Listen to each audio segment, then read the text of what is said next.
صحافت کو تدفین کر دی گئی یا منو مٹی قبر تلے ڈال دیا گیا. جو اختلافی زبان دیتی ہے وہ صحافی نوکری نہیں کر سکتے.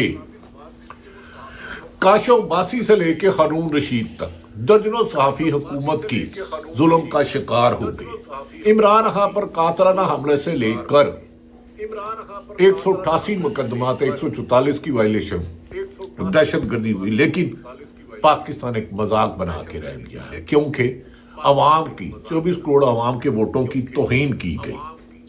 اب موجودہ حکومت کے بارے میں عطر کاظمی ہمارے بڑے پیارے دوست ہیں، سنو ٹی وی پہ پروگرام کرتے ہیں.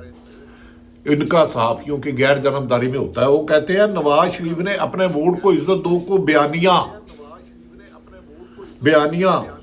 راوی میں بہا دیا، یعنی کہ عزت کا ووٹ دو کے بہانے چوری سے ڈیل کر لی اور جس کے بعد راوی چین ہی چین لکھ رہا ہے. عطر کاظمی کے مطابق عمران خان جدے اور لندن میں بیٹھ کے عوامی احتجاج کی بات کال نہیں کر رہا، بلکہ ڈیالہ جیل میں بیٹھ کے عوام کے حقوق کی جنگ لڑ رہا ہے، جمہوریت کی بحالی کی جنگ لڑ رہا ہے، اور وہ احتجاج کی کال دے رہا ہے جیل میں بیٹھ کر. جدے یا امریکہ ڈیل کر کے ہی نہیں کیا. حامد میر سینئر صحافی ہے، قابل احترام ہے، اختلاف رائے ہر ایک کا ہوتا ہے. حامد میر کہتے ہیں کہ میں نے جب نواز شریف جیل میں تھا تو حمایت کی تھی، لیکن میں نے یہ دیکھا تھا کہ عمران خان پہ غلط مقدمات ہیں. لیکن مجھے اس وقت بھی لوگ کہتے تھے کہ نواز شریف ڈیل کر کے چلے جائے گا.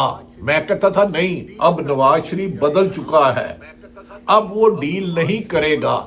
لیکن افسوس اب جب نواز شکوے کر رہے ہیں تو حامد میر صاحب کہتے ہیں مجھے بتانا پڑے گا. پہلے یہ ڈیل کر کے جدے چلے گئے، پھر ڈیل کر کے لندن چلے گئے، پھر خود ڈیل کر کے لندن چلے گئے. اب شکوے کرتے ہیں شریف خاندان کو تو صرف اقتدار تھا. تو ایک صحافی کا کام ہے. انہوں نے کہا کہ پہلے انہوں نے قمر جاوید باجوہ کو نواز شریف نے خود آرمی چیف بنایا، اور پھر لندن میں بیٹھ کے کن شرائط پر ایکسٹینشن دلوائی. تو اگر اب عمران خان کے ساتھ زیادتی کر رہے ہیں تو صحافی کا کام غیر جانبداری کرنے ہیں. ناظرین، ہماری باتیں اکثر پسند نہیں آتی کیونکہ ملک میں اب جمہوریت نہیں ہے.